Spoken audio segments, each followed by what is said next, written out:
কক্সবাজারের কলাতলিতে গ্যাস পাম্পে ভয়াবহ আগুন লেগেছে, যা নিয়ন্ত্রণে কাজ করছে ফায়ার সার্ভিসের 7টি ইউনিট।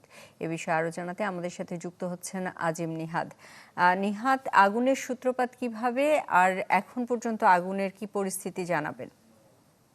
মূলত বিকেল ৪টার পর থেকেই যেই গ্যাস পাম্পটি ছিল সেখানে লিকেজ হয়েছিল। পরে সেখান থেকে সেখানে ফায়ার সার্ভিসের কর্মীরা এসে ১ম দফায় সেটি নিয়ন্ত্রণে এনেছিল। তখনও আগুনের সূত্রপাত হয়নি। পরে রাত ১০টার দিকে বিস্ফোরণ ঘটে এবং এই বিস্ফোরণের আশপাশের যে এলাকাগুলো আছে সেখানেও আগুন ছড়িয়ে পড়ে। এখন পর্যন্ত আমরা যেটি দেখেছি যে ফায়ার সার্ভিসের ৭টি ইউনিট, একই সাথে সেনাবাহিনীর কয়েকটি ইউনিট এবং বাংলাদেশ বিমান বাহিনীরও ২টি ইউনিট ইতিমধ্যে তারা এখানে এসেছেন।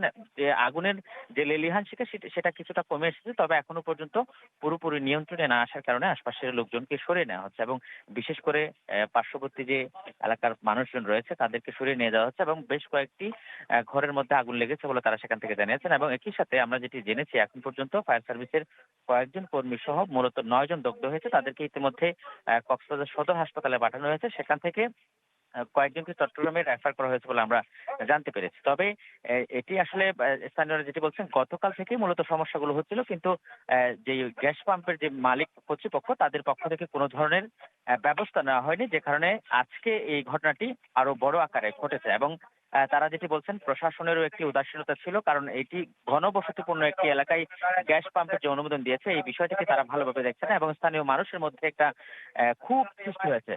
এই ছিল আমার কাছে এখান থেকে সর্বশেষ।